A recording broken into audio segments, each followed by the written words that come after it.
Imagine being an Iraqi fighter pilot. You've spent years training. Your country just fought an 8-year war against Iran, your sworn enemy, the nation you hate most. Hundreds of thousands died in that war.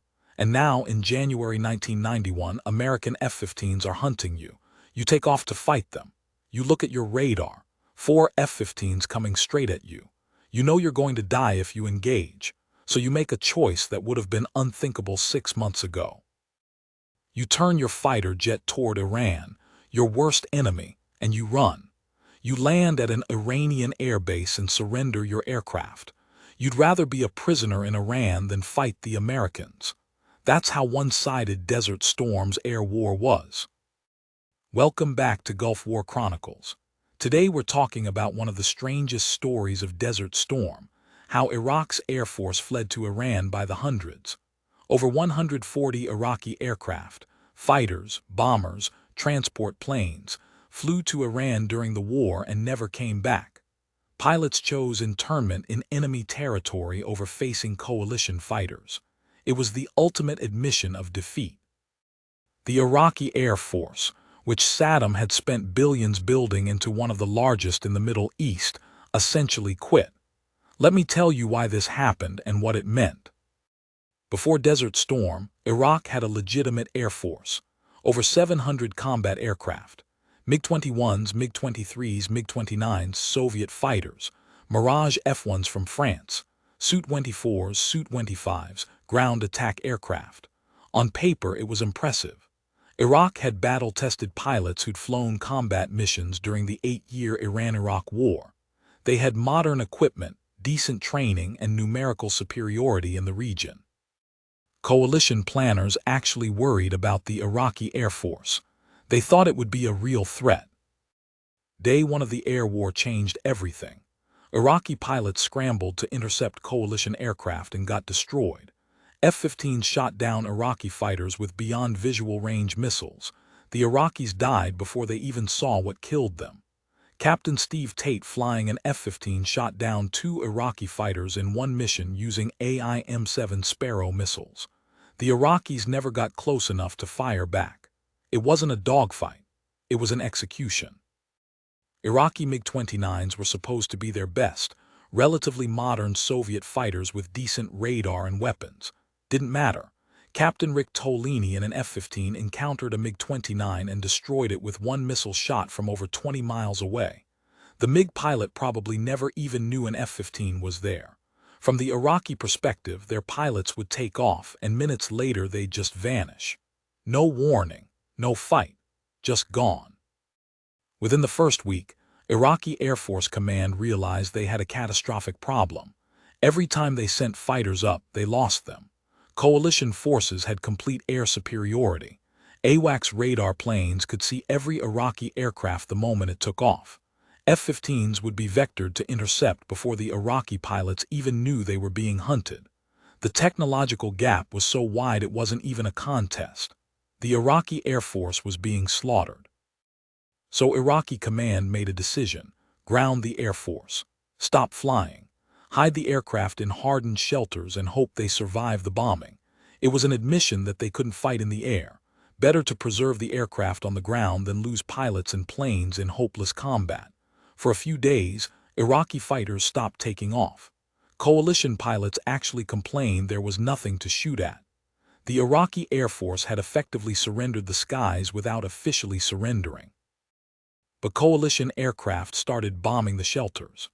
F-117s and F-111s were dropping laser-guided bombs right through the doors of hardened aircraft shelters, destroying the planes inside. The shelters that were supposed to protect Iraqi aircraft became tombs. Pilots and ground crews watched as their air bases were systematically destroyed. Hundreds of millions of dollars in aircraft turned into twisted metal. Then something unexpected happened. On January 26, 1991, just over a week into the war, coalition radar detected Iraqi aircraft heading east, not north toward bases in northern Iraq, not fleeing toward Jordan, east, toward Iran. The first Iraqi pilot to flee was flying a Su-24 bomber. He crossed into Iranian airspace and landed at an Iranian military base. Iranian forces interned him and seized his aircraft.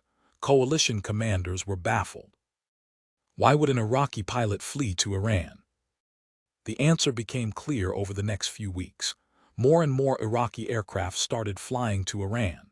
Fighters, bombers, even civilian airliners. Iraqi Airways jets full of passengers and crew just flew to Iran and landed. The pilots were making a calculated decision. Better to be interned in Iran, alive, than stay in Iraq and die. Iranian and Iraqi pilots who'd been trying to kill each other just 3 years earlier were now sitting in the same internment camps. Iran's reaction was interesting. They didn't shoot down the Iraqi aircraft. They let them land, seized the planes, and interned the crews.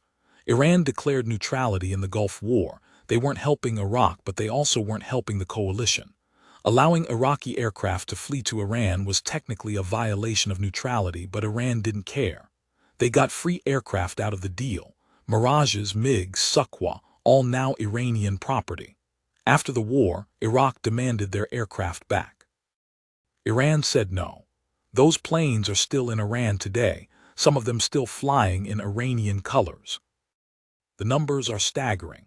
Coalition intelligence counted over 140 Iraqi military and civilian aircraft that fled to Iran during Desert Storm. Some estimates go as high as 150.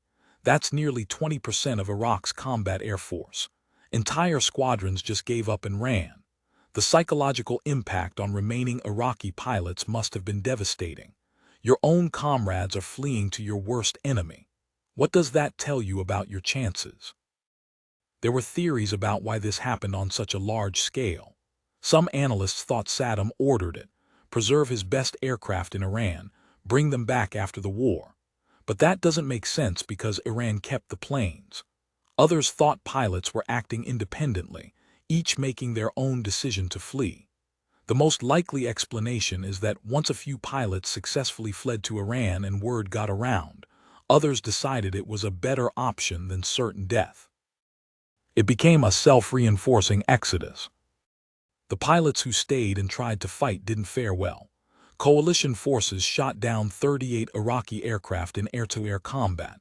Every single engagement ended with the Iraqi aircraft destroyed. Not one coalition aircraft was shot down in air-to-air combat by an Iraqi fighter. Not one. The kill ratio was literally 38-0. That's not a fight. That's target practice. Iraqi pilots who continued flying combat missions were either incredibly brave or poorly informed about their survival odds. Some Iraqi pilots did achieve minor successes on the ground. Iraqi aircraft managed to fire anti-ship missiles at coalition ships a few times. One missile hit the USS Stark. Wait, no, that was before Desert Storm in 1987. During Desert Storm, Iraqi jets fired missiles at ships but didn't score any significant hits. They tried. They just couldn't get through the defensive screens of coalition naval forces. Even when Iraqi pilots got their weapons off, they rarely hit anything. The grounding and fleeing of Iraq's Air Force had huge strategic consequences. Coalition aircraft owned the skies completely.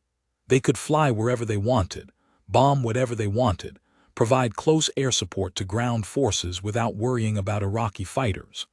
The air superiority that coalition planners hoped to establish in the first week was actually established in the first 48 hours.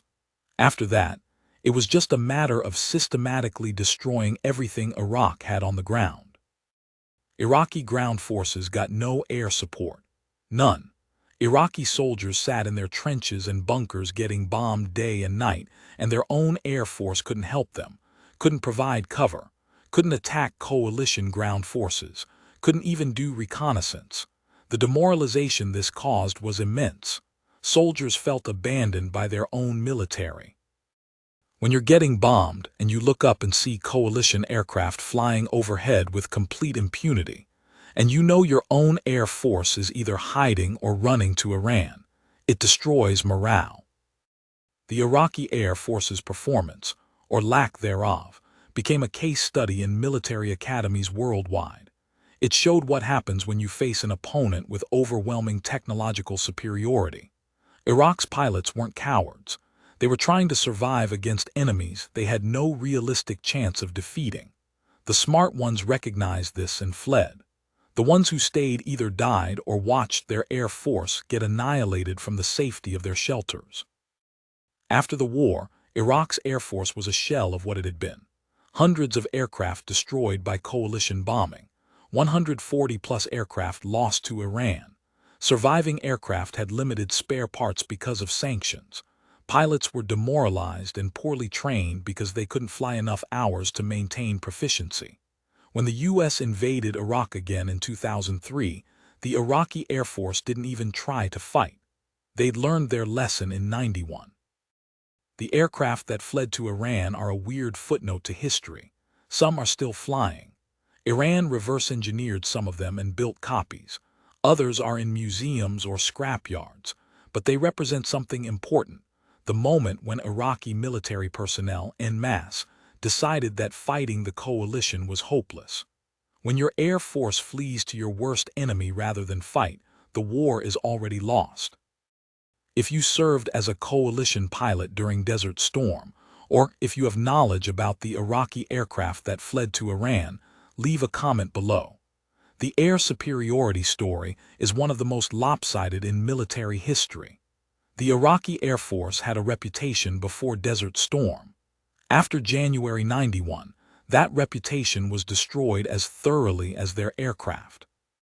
Thanks for watching Gulf War Chronicles. The story of Iraq's Air Force fleeing to Iran is one of those bizarre aspects of Desert Storm that sounds made up but is completely true. It shows the psychological impact of overwhelming military superiority.